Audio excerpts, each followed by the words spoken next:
So it's the holidays now, and you're with your family, and you're going to open up the carol book, right? You want to play some background piano music, or just play for your family for the joy of it. And you look at Christmas carols, but you see there's a lot of notes. And you don't want to play the notes this time. You want to just fly through these without having to read the music. Instead, just looking at the right hand and the chords is enough. And I'm going to show you how to blaze through pretty much all the Christmas songs just using one simple left-hand pattern. This is where my style excels, and I teach people how to play the songs they love in an easy-to-use way using patterns that are memorable and easy and fun. So, when you're playing a song like this,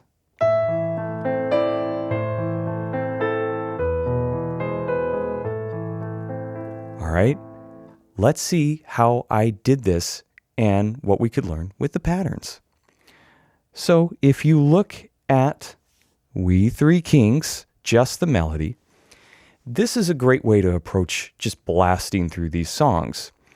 I just have the lead sheet, so if you have something with an arrangement, ignore the left hand. That's step one. We just want to be able to blast through these with the patterns. So just the right hand is easy enough, right?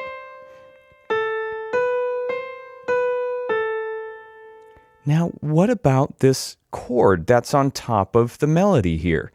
A and a lowercase m. The lowercase m implies that it's A minor. So what do? A lot of typical things would say just play an A minor chord.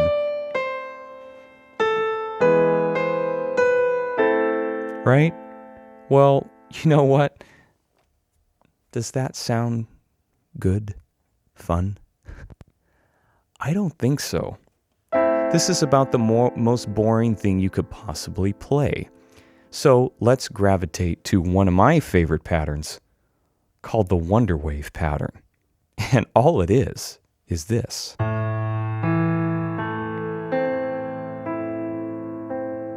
Now you're saying, where's the A minor in that? You're playing too many notes, Michael. Well, let's take it slow. I'm starting on this A. We need to play the root note, which is A. Instead of going here to play the C, we're going to instead play an E. So the first two notes, in order to play any Wonderwave pattern in any key, you play the root note, dictated by the first chord symbol that you see with the letter A. And then you play the fifth note in the A minor scale, which is E. And then go to the next available A, which you would most likely play with your thumb. Now here comes the wave. All we have to do is lift up finger number 3 and cross over or crash like a wave over the thumb and then hit C. And then with your thumb again, hit E. And then C again. This is it.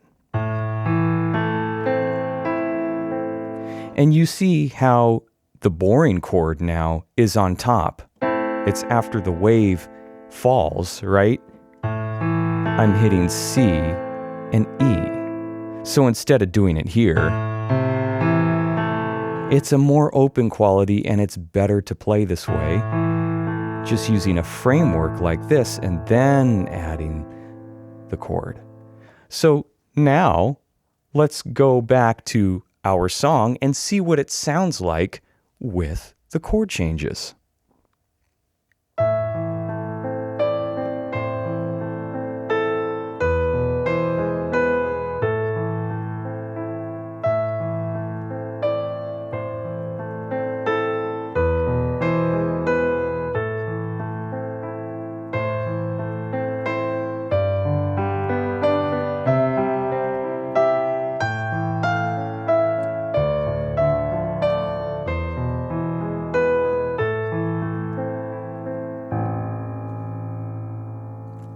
Wasn't that such a big improvement from just where we were? So Now, you're probably wondering, well, what do I do if it's not an A minor? There's major chords and other things we've looked at that are happening in the song. So, yes, we got A minor. But what about E major? How is an E major Wonderwave pattern constructed? Remember, all you have to do is start with these simple steps. E major. We see the chord symbol E. Okay, play the root note E. That's the first thing you want to play. Look at the letter and then find it on the keyboard. Now, it doesn't really matter where you start the pattern. That's where the creativity comes in. So if you want to start here,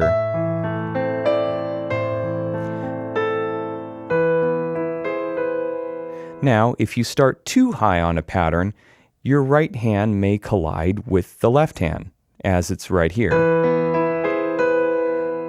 Both fingers share that melody note. So instead, I'm just bringing this pattern an octave down. So when in doubt, form the pattern an octave below, or just say around 2 octaves between both hands will give you that separation that you need without both hands colliding. So back to E. Now, I want to play a fifth from E. So what is the fifth note in the E major scale? 1, 2, 3, 4, 5. And then ask yourself, I want my thumb to find the next E. There it is. Now, I want to play the third note in the E major scale, which is G sharp, with finger number 3, which is the start of the wave. That's G sharp. And then I want to play the fifth note in the E major scale, which is B. And then I want to go back to the third note, G sharp. 1 and 2 and 3 and. That's how I'm constructing the Wonderwave pattern for E. So let's just keep going. Now, what if in the party I want to play another song, or somebody wants to sing along to this piece right here? What child is this? Or Greensleeves? The same rule applies. There's some very similar chords here, right?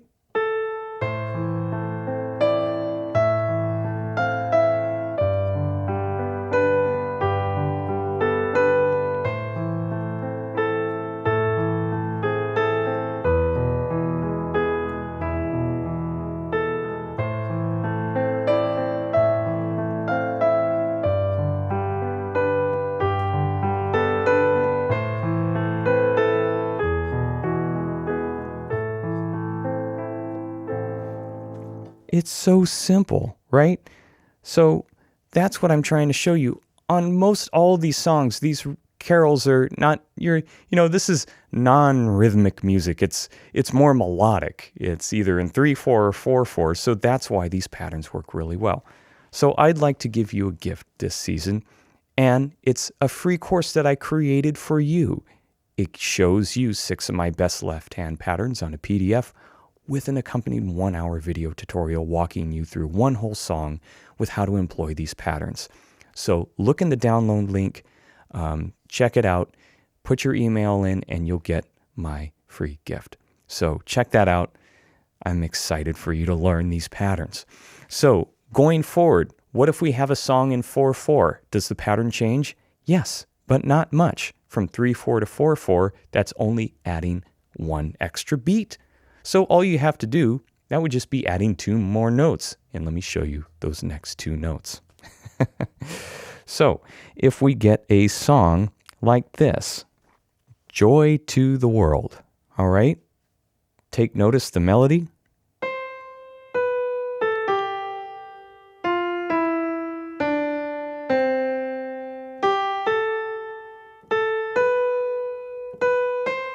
Simple, right?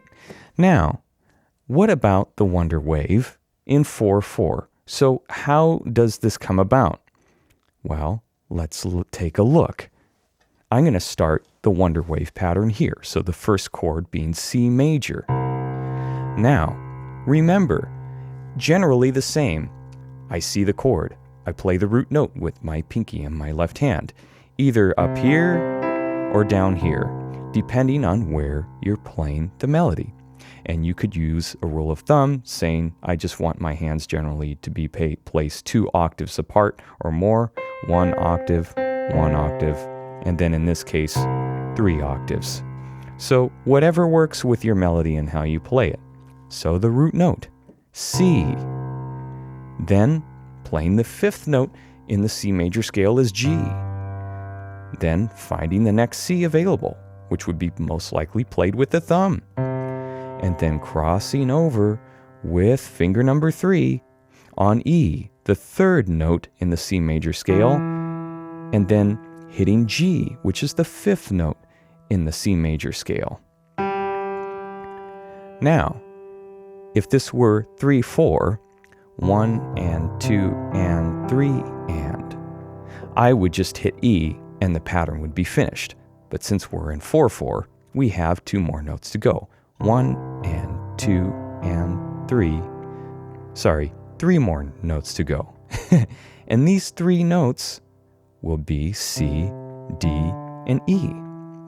1 and 2 and 3 and 4 and. Now you could pick other 3 note combinations. You could just do this. 1 and 2 and 3 and 4 and. So there's no hard rule to the Wonderwave pattern towards the end.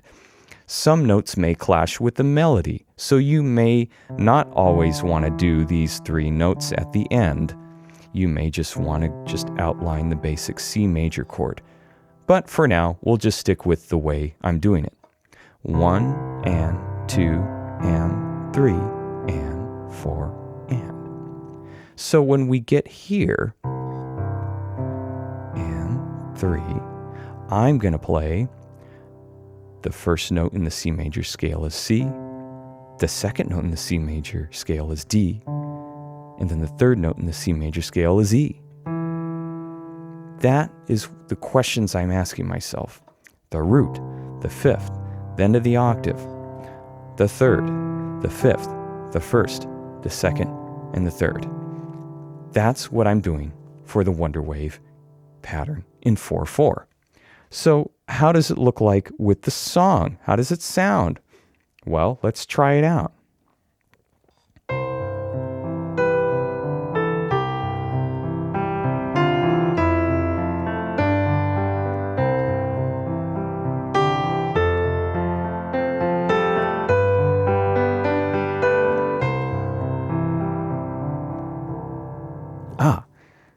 Well, now, Michael, there were 2 chords in that one measure and you just blaze by it. That's not a Wonderwave. Well, let me show you what that is. It's easy to figure these things out and you're going to run into it. So sometimes there's going to be more chords happening in one measure. So measure 3, F and G.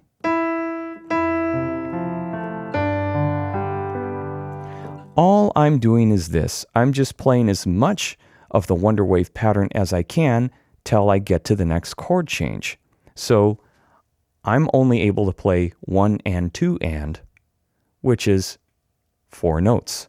1, 2, 3, 4. So the Wonderwave pattern in F major, all it is this. 1 and 2 and 3 and 4 and. But since the F major chord only gets 2 beats, I could only do 1 and 2 and of the Wonderwave pattern. 1 and 2 and. And same for G major. Here's the Wonderwave pattern in G major. 1 and 2 and 3 and 4 and. But I could only do 1 and 2 and of G major. 1 and 2 and. So here it is. 1 and 2 and 3 and 4 and 1 and 2 and 3 and 4 and.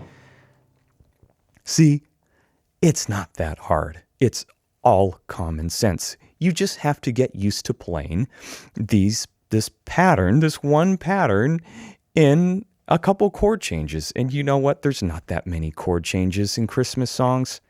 If you know the basic chords, you're going to just fly through these.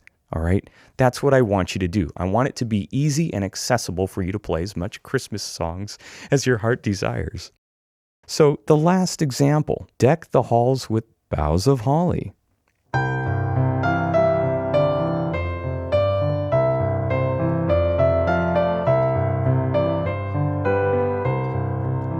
Okay, this one I saved for last because there's a lot more chord changes. Now, if you just want to simplify this, you could just take out 3 or 4 of the chord changes and just make it simple. But if you want to just make things more fancy and add more harmony and movement, more chords are essential.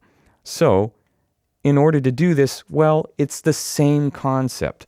The first bar, right? We could play the Wonderwave pattern in its whole entirety, right? But now the next bar, we have 3 chords. 1 and for F. It gets 1 beat. So I'm only able to play 1 and of the F major Wonderwave. 1 and. So that's only the root note of F and the 5th. Same for G. 1 and, 2 and.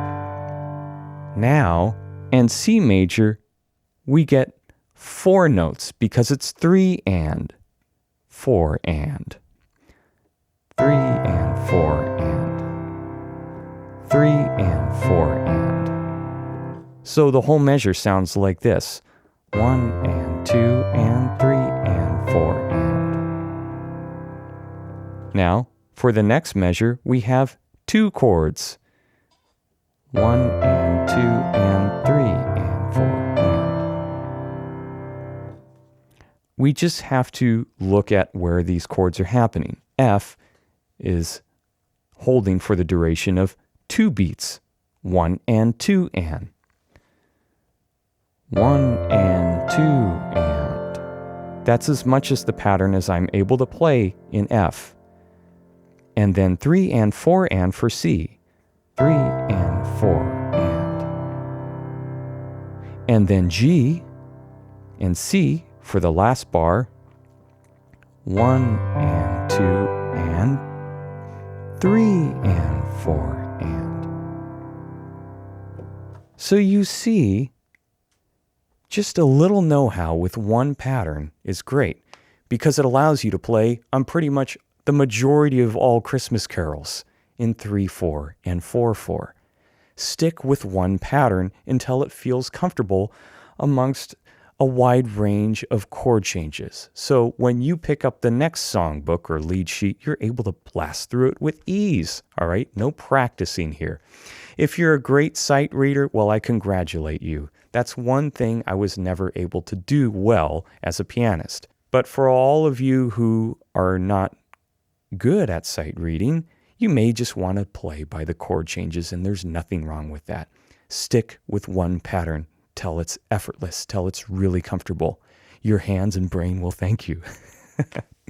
All right, that's all for now.